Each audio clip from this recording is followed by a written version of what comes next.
Hello friends, welcome to learn English with Shafiq. আজকে আপনাদের মাঝে আরও একটি নতুন ভিডিও নিয়ে হাজির হয়েছি।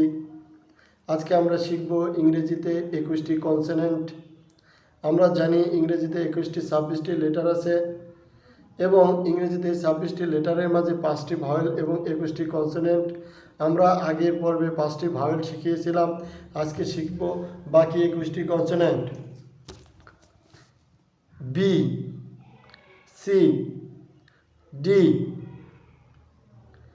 F, G, H, J, K, L, M, N,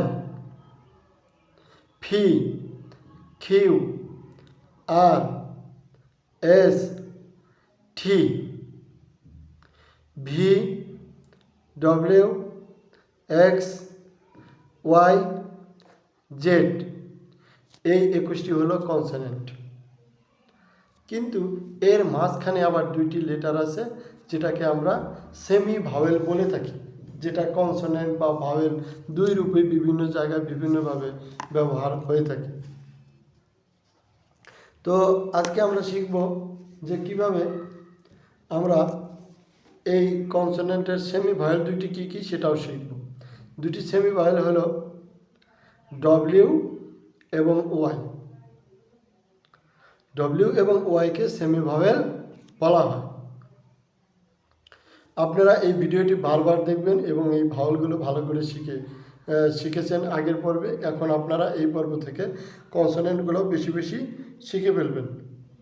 তাহলে কিন্তু ইংরেজি বর্ণের সঠিক উচ্চারণ, লেটারগুলোর ভাওয়েল এবং কনসোনেন্ট জানা থাকলে আমাদের কিন্তু পরবর্তীতে ওয়ার্ড তৈরি করতে খুবই সহজ হবে। কারণ পৃথিবীর সমস্ত ওয়ার্ড হলো ভাওয়েল এবং কনসোনেন্ট দিয়ে।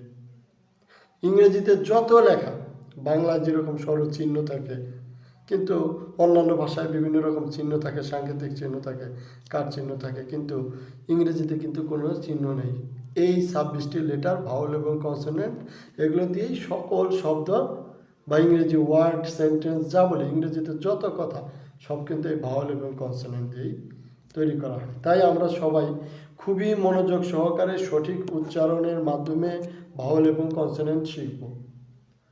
আজকের ভিডিওটি আপনাদের কাছে কেমন লাগলো আমাদের কমেন্টস করে জানাবেন। আর যদি ভিডিওটি ভালো লেগে থাকে তাহলে এই ভিডিওতে একটি লাইক দিয়ে চ্যানেলটি সাবস্ক্রাইব করে দিবেন এবং ভিডিওটি বেশি বেশি শেয়ার করে দিবেন।